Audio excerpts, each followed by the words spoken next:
Speaker, and it's a pleasure to serve under your chair. And can I thank my right honourable friend, the member for South Northamptonshire, for securing today's important debate. Because energy has indeed become a worrying trilemma, balancing affordability with security of supply and sustainability. I certainly believe the solution lies in clean energy, with renewables generated here in the UK tackling security, and as the renewable sector develops, the prices come down. One cannot talk about energy without being aware that the source of our current energy focus lies with Putin's illegal invasion of Ukraine. Even though we were not directly reliant on gas from Ukraine, our reliance on fossil fuels links our energy prices intrinsically to the international market, which shot up post-invasion.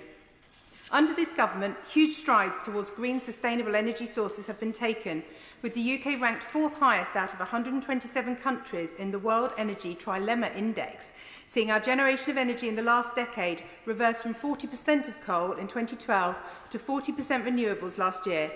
And we need to continue this drive towards affordable energy generated in the UK in a sustainable way. But is renewable always sustainable? And is sustainable renewable? Living somewhere as beautiful as North Devon, where we have renewable energy sources in abundance, the wind rarely stops blowing, we have massive tides and the sun shines most of the year, it is no wonder that locals look to community energy and are increasingly bewildered why they cannot plug their solar panels into the grid.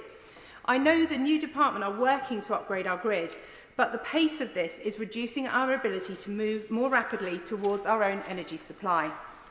We need to rapidly improve access to the grid for small businesses and farmers who wish to generate energy using solar or wind turbines on their property and sell the excess back to the grid, or hope that battery storage technology rapidly catches up to enable them to use it later.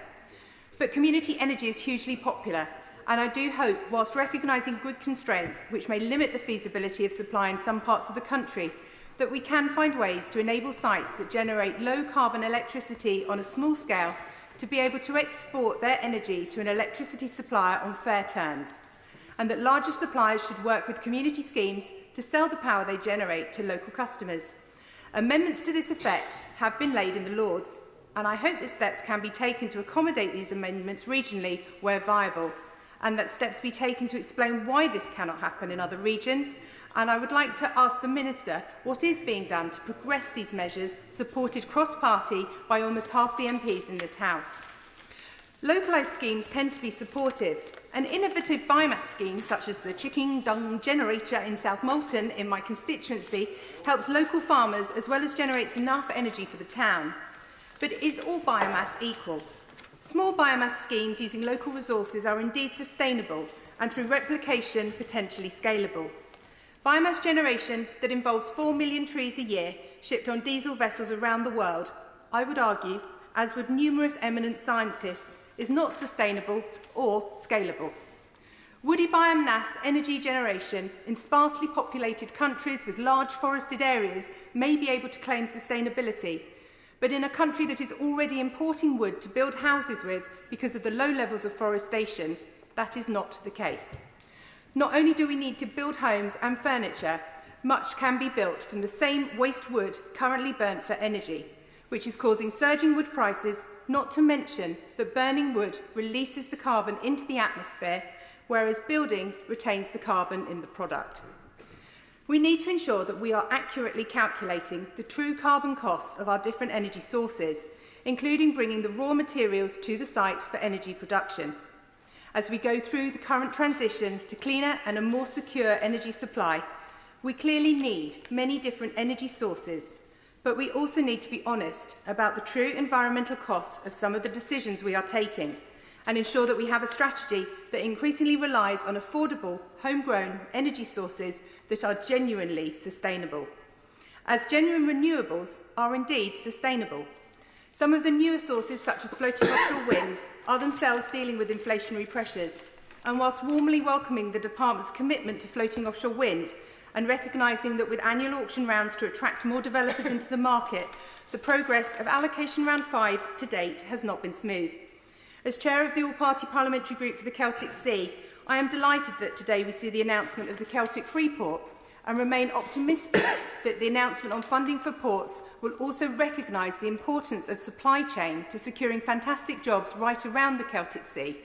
Not to mention that whilst the wind does not always blow, it blows the other way round in the Celtic Sea to the northeast, which is why it is so vital that multiple schemes progress tangentially.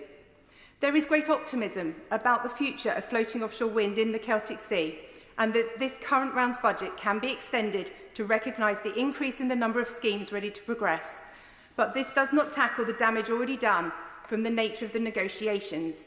Developers have repeatedly expressed concern that the strike price in this round is too low.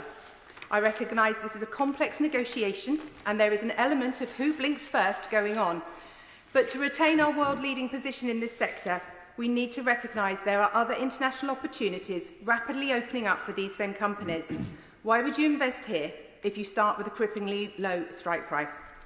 To have developers who have already invested millions and millions of pounds into these schemes be told by officials they don't believe their figures and that they would rather let the round fail than discuss the price, not to mention that it's not all about price, when clearly, as this debate highlights, it's not, and floating offshore wind is fundamental to our longer-term energy security. As we have seen with other sectors, new technologies need a leg up to get them up and running. I struggled to understand how we are now committed to developing a Celtic Sea supply chain, yet have possibly created an auction round which may see no projects progress in the Celtic Sea. The Spanish government recently saw a round more or less fail due to similar failure to recognise the inflationary pressures developers are under. One investor has already publicly stated, UK offshore is over for us now, and I fear we are sleepwalking into a missed opportunity with unintended long-term issues with developers, and I hope no one needs to blink, but we can, eyes wide open, work with the developers to ensure multiple projects progress in this round. We have come so far, led by this government. I hope the new department will continue this journey, recognising it is already named to tackle energy security and sustainability. And I know, given the huge amount of financial support already given to consumers and businesses, that affordability is drummed into everything it does. But I hope this tripod approach continues and that legs don't get lopped off in problematic negotiations as we move through transition from fossil fuels to a cleaner, greener, cheaper and more secure future energy supply.